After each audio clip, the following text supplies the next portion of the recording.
Hello and welcome back to a very delayed January reading wrap up. I'm very excited to be here with you all talking about the 8 books I read in January. I'm sorry this is late. I've been amidst a move, which is why a lot of my books are not currently on my shelves. And I've also been waiting on a new microphone, which has finally come through. So I think we should just get straight to it because I yap a lot. I'm also hoping to get my February reading wrap up as soon as possible. So stay tuned for that because February was a great reading month and so was January. The very first book I read in 2026 is If It Makes You Happy by Julie Olivia, and I adored this book. I actually saw it literally all over my Instagram in maybe like October because it's very like autumnal vibes, and everybody was talking about it, and I'm like, ooh, I want to know what this is about. And then I just didn't really get into it. Like I tried to read the first few pages and then I think I fell asleep or something. So I soft DNF'd it for a few months, and then when I picked it back up, I couldn't put it down. This book follows Michelle, who kind of has a rocky relationship with her mother, and the book opens up actually at her mother's funeral, and her parents have retired to a small town where they run a B&B.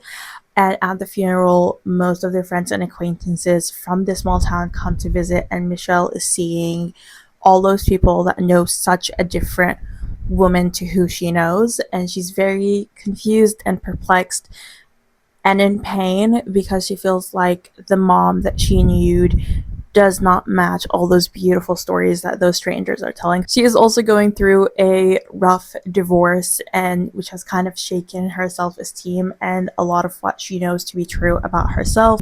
And so she is asked to take care of the B&B for a while until her younger sister finishes up college and can take over. In the small town, she meets Cliff and his 2 daughters. Cliff is also a divorced dad, and I loved the friendship between Michelle and Cliff. It has been a bit over 2 months since I read this book, and I think we all know that I do not prepare for these videos. I kind of just like go on vibes and based on what I remember. Probably not the best thing to do, but I adored the friendship between Cliff and Michelle. There's this one quote that is like, one of the people from the town say, if you want to find Michelle, you have to look for Cliff, and vice versa, because they're always together, and they develop such a deep bond and such a deep love for each other, platonically first and then romantically. And Michelle cares so much for Cliff's kids, and I cared for them so much. I can't lie, sometimes when I'm reading a single parent trope, I don't care about the kid. But in this instance, I was so endeared. He has a teenager and a young girl, maybe 6 years old. But she's just the absolute cutest, and I loved reading this book.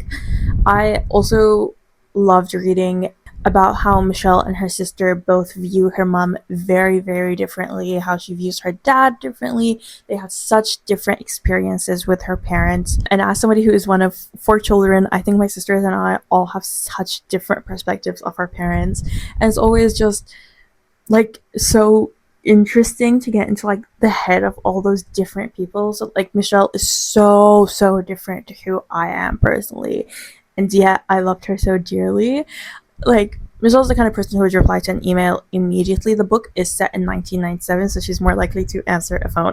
I will reply to an email 3 months later, and that's only when my sister gets CC'd. The second book I read is another favorite. I honestly read a lot of great books in January and February. I've had a great reading year so far. This one, if you have spoken to me in person or over the phone or anything recently, you will not be surprised to hear that this is one of my favorites for this year, and I also think all time. Yeah, I objectively think this is one of the best written books, but then also subjectively I loved it, and I just want to like make everybody read it, and then while they're reading it, I just want to like sit by them and be like, so what are you thinking right now? So what are you thinking right now? Thoughts and opinions. And that book is Wild Dark Shore by Charlotte McConaughey. I will say it's one of, I think it's the first Australian fiction book that I'm truly hooked by. In case you didn't know, I do study English education at uni in Australia, so I've read quite a bit of Australian fiction, and this is one of the few full novels I've truly enjoyed, and I could not put this book down. We follow a father and his 3 kids who live on a island that has a seed bank, and this island is very much inspired by Macquarie Island, which is pretty close to Tasmania. So it's between Tasmania and the Southern Pole. South Pole. There used to be a team of researchers and scientists that used to live on this island with them that took care of the seed vault. They're not there anymore. We don't know why. And one day, a woman called Rowan shows up on shore, badly bruised, badly injured. We don't know why she's there. We don't know what she's doing. We don't know what has brought her to such a remote location. What has made her put herself in such grave danger on a rickety boat to end up basically the South Pole. The book is I was at one of my favorite bookstores the other day, and I overheard the staff that worked there talking about it, and they made such an excellent point. They were talking about the motherhood in this book, because Rowan never had her own kids despite being married. Those kids' mother passed away a long time ago, and the book does a very interesting analysis on what it means to be a mother and what it means to be a woman who does not wish for her own children, and the fascinating relationships between couples where a man is convinced that eventually he can change a woman's mind and convince her to have children, even though that usually ends up in divorce. The book is also such excellent commentary on climate change and climate disasters. I think the entire world should be way more concerned than it is, but especially Australia. I keep on bringing this up. I read a negative review for it when I was done, and it said it's nearly impossible for somebody to have lost their home to a flood and then to a fire. And I'm like, no, that's not impossible anywhere in the world, but especially not in Australia, where we do have such extreme wildfires and floods year round. The book has some of the best writing I've read in my life. It's reminiscent to those old classics, but also it's so engaging, and it just gripped my attention from the very beginning, and I learned so much. I found myself actively taking notes. I learned so much about the albatross. I learned so much about whales. I learned so much about a tree that I cannot remember the name of. There's 2 quotes that honestly replay on my mind. There's a quote where Rowan, because she's banged up and bruised, she's talking about how she is just a body, she is all body, and I think about that quote almost every day. As somebody who has chronic pain, that it replays on my mind all the time. There's also another part where the youngest child of the man who lives on the island is talking, because he tells Rowan a lot of facts about nature, and he's talking about those endangered plants, and he says to her that those are trees that have survived from the time of the dinosaurs, and the only way they've survived is because humans don't know about them. There is such a limited amount of people and conservationists, that's the word, right, that do know where those trees are and look after them. Despite the fact that I did adore the book, it is quite heavy. I cried quite a bit reading it, and as a result, I ended up reading Mate by Ali Hazelwood. I was explaining to Layla, this is the Layla Nour show, I was explaining to Layla that I was I needed a light fluffy read. It's I don't think anybody needs to read Mate, and I was no, you don't know the damage that Wild Dark Shore did to me. In case you didn't know, Mate by Ali Hazelwood cannot remember her name. This book follows Serena, who has just found out that she's a werewolf hybrid, which I still don't really understand how that works, because aren't werewolves already a hybrid of a human and wolf? Apparently in this world they're different. They're there's a werewolf and then there's a human, and Serena's a hybrid of a werewolf human. She's the first of her kind, and she meets Cohen, who is her mate, and I believe she rejects him, and then there's gangs after her, human gangs and vampire gangs, and even some werewolf traders after her, because she's the one of her kind. A lot of people want to do scientific experiments on her. There are actually really interesting conversations on medical misogyny and how we treat certain people as exotic because they're first of their kind. This book kind of had me, because I was at certain parts it was pure smart, but then also it had excellent commentary on medical misogyny, and I was confused. I didn't know where this book was going at any point in time. That being said, I did enjoy it. I did. I had fun reading it, and that's all that matters. And that's all you need to know. I then went back to sad books, and I read All the Way Around the Sun by Xixi Tian. And this book follows our main character, and I don't really remember much about this book. I feel bad.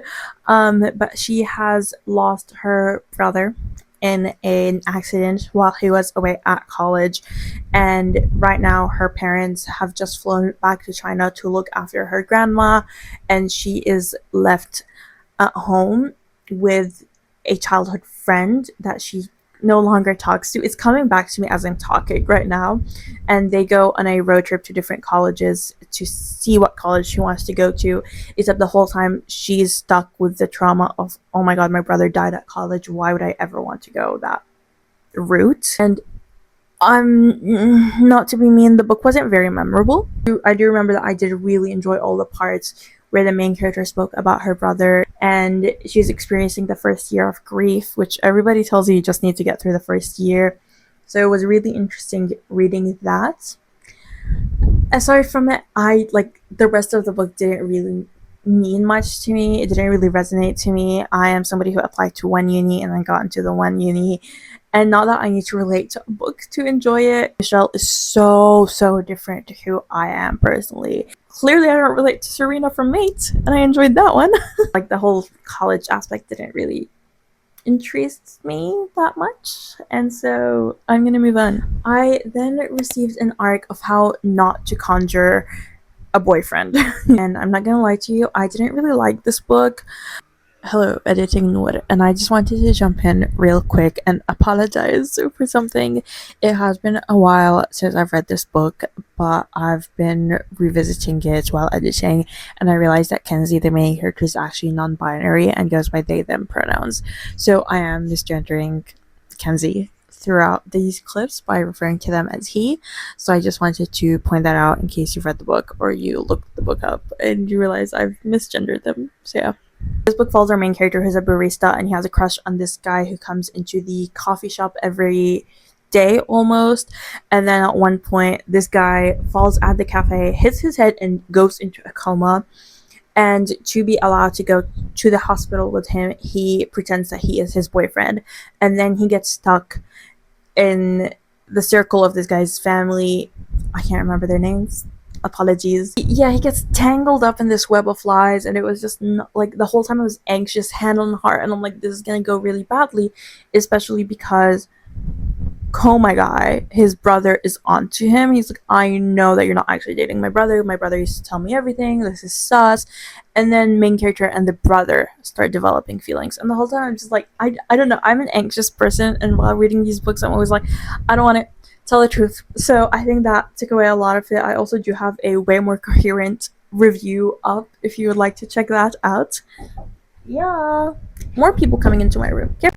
Okay guys, you can't see me, but I'm gonna go get Nour my phone because she needs it for something. Oh my god, oh, okay. Anyways, I have since been reminded that the main character was called Kenzie. My main three issues with this book was: one, the lies all made me too anxious; two, Kenzie is a witch and he has his own like magical belief system that wasn't really explored; and my third book is that the writing in this book almost felt lazy, and I was just like, oh, I think the author needs an extra month working on this book. I then read the Failed Audition by Krista and Becca Ritchie, and this is part of the Circus is Family series, which I actually hadn't read up until this point, which is crazy. I think I was so anxious reading these books because of the if you know, you know. If you know how they're interconnected to the Cobalt Empire series, you'll know why I've been so anxious. If you don't, read the books and find out. But I am very pleased to report that I absolutely adored this book, and I actually think it is one of the most fun I've had reading a KBR book. crazy statements are being made right now. This book follows Thora, who is a gymnast, and she has dreams of becoming an aerialist and working in this big circus in Vegas called Aerial Ethereal. And she essentially drops out of uni to go audition in Vegas. She doesn't get in. That being said, the night before her audition, she runs into Nikolai Kotova. They kind of hit it off. Nothing happens, but they kind of hit it off. And then the next day, she finds out that Nikolai would have been her partner had she gotten the role. So Nikolai actually says, I think you have a lot of potential, and there's another round of auditions in another 6 months. I think you should stay in Vegas and let me train you. And then in another 6 months, you should audition again. And I do think you're very likely to get the role.